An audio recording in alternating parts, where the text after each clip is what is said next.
तो आप लोगों ने ऐसा बहुत सुना होगा कि कैप या लो प्रोडक्टिविटी की वजह से आपको कंपनी से टर्मिनेशन मिल गया। कैप का शायद आपने नाम ना सुना हो तो मैं आपको बता दूं। बेसिकली उसको हम बोलते हैं करेक्टिव एक्शन प्लान। तो मतलब क्या होगा कि आपको एक पर्टिकुलर टाइम दिया जाएगा, 10 दिन का, 20 दिन का, या 1 महीने का, या 2 महीने का, आपको उस चीज़ की रीचेबिलिटी बनाने के लिए। अब वो आपकी प्रोफाइल सेल्स की हो सकती है, मार्केटिंग की है, एचआर की है, या आईटी प्रोडक्ट की है। तो बेसिकली इन प्रोफाइल्स में ये आपको वर्ड ज़्यादा मिलेगा, कैप करेक्टिव एक्शन प्लान।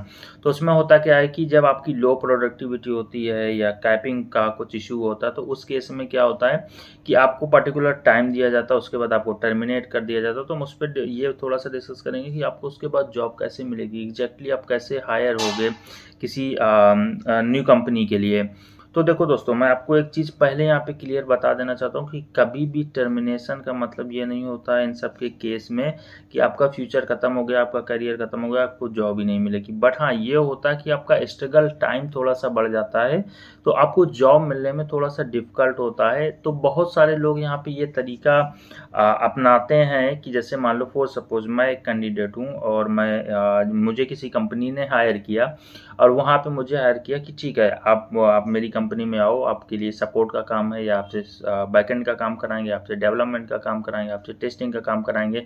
तो आपकी वो कोई सी भी प्रोफाइल हो सकती है, मान लो एचआर की है, सेल्स की है, मार्केटिंग की है, कोई सी भी प्रोफाइल हो सकती है।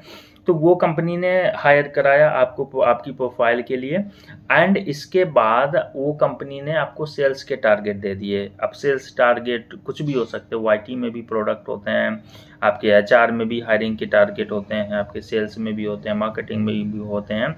तो वो अगर कंपनी ने आपको टारगेट दे दिया और टारगेट को आप जो डेडलाइन है वो मीट नहीं कर पा रहे हो, तो उस केस में आपको कैप मिलता है, या लो प्रोडक्टिविटी की वजह से आप कंपनी से निकाले जाते हो बाहर। तो उस केस में क्या होता है कि आपके पास एक स्टिल जस्टिफिकेशन होता है कि फॉर सपोज अगर मुझे किसी कंपनी ने हायर किया आईटी डेवलपमेंट सॉफ्टवेयर या क्वालिटी एनालिस्ट के लिए, या एडब्ल्यूएस या क्लाउड के लिए, तो उसमें होता क्या कि मैं स्टिल ये फ्यूचर कंपनी को बोल सकता हूँ कि मुझे उस कंपनी ने हायर किया था कोई दूसरा डोमेन बता के, बट मैंने वहाँ पे जब 4-5 महीने काम किया तो उन्होंने धीरे धीरे मेरा डोमेन शिफ्ट कर दिया, एंड उन्होंने मुझे फिर टारगेट की फील्ड में मूव कर दिया कि आपको 50 प्रोडक्ट एक महीने में बेचने हैं, 100 प्रोडक्ट बेचने हैं, या कुछ भी एक टारगेट हो सकता है पर्टिकुलर, वो आप अपने अकॉर्डिंग डिसाइड कर सकते हो। तो ये चीज़ आपको अपनी फ्यूचर कंपनी में बताना है कि वहाँ पे टारगेट बेस्ड काम होता था, और वो टारगेट अबव होता था एक एवरेज पर्सन के अकॉर्डिंग। कि सपोज अगर आप मान लो सेल्स में ही काम कर रहे हो, फॉर एग्जांपल मान लेते हैं कि सेल्स में वहाँ पे टारगेट होता है। अब कई बार क्या होता है कि जब आपने ज्वाइन किया तब आपके पास किसी प्रोडक्ट को बेचने के लिए 20 दिन का टाइम था, इसके बाद में उसी प्रोडक्ट को बेचने के लिए आपके पास 18 दिन का टाइम हुआ, उसके बाद उसी प्रोडक्ट को बेचने के लिए आपके पास 15 दिन का टाइम हुआ।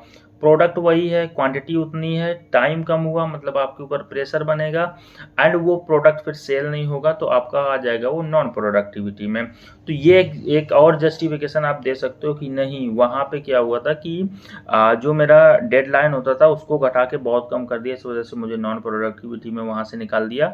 या आप ये बता सकते हो कि मुझे दूसरी प्रोफाइल के लिए हायर किया गया था, काम मुझे दूसरा दिया गया था, एंड लिटरली कई बार कंपनीज ये करती भी हैं, आपको किसी दूसरी प्रोफाइल के लिए हायर करते हैं और फिर आपको टर्मिनेट कर देते हैं। या आप बोल सकते हो कि वहाँ पे कंपनी में ले ऑफ हो रहा था, तो उन्होंने ज़बरदस्ती कुछ ऐसे फंडे निकाल के वहाँ से मुझे टर्मिनेट कर दिया। तो आपको जॉब मिल जाती है, डोंट वरी, आपको जॉब 100% मिल जाएगी। बट क्योंकि आपकी लो प्रोडक्टिविटी में ऑलरेडी आया हुआ है, ये चीज़ आप वहाँ पे मैनेजर या एचआर को बताओ इंटरव्यू के टाइम, या इंटरव्यू के टाइम पे नहीं आप बता रहे हो, जब एचआर आपसे सैलरी डिस्कशन करता है तब आप ये चीज़ें उनको डिस्कस करो, ताकि वो चीज़ उनको पहले से पता हो। बट अगर आपका लो प्रोडक्टिविटी या कैप की वजह से किसी कंपनी में टर्मिनेशन या एब्सकॉन्ड हुआ है, तो आपको अपनी स्किल्स बढ़ानी पड़ेगी, आपको अच्छे से फोकस करना पड़ेगा। एक बार आपने अगर इंटरव्यू क्रैक कर दिया तो दूसरी कंपनी का बैकग्राउंड वेरिफिकेशन ऑटो क्लियर हो जाता है, और भी उस केस में जब आपने एचआर के साथ वो ऑलरेडी डिस्कस किया हो। तो बस आज की वीडियो में इतना ही। अगर आप फिर भी मेरे से बात करना चाहते हो तो स्क्रीन पे नंबर आ रहा होगा, वहाँ पे चार्जेबल कॉल होती है। मेरा नाम है शुभम, मैं मिलता हूँ नेक्स्ट वीडियो में। Till then have a great moment and don't forget to like and subscribe. Thank you so much for coming.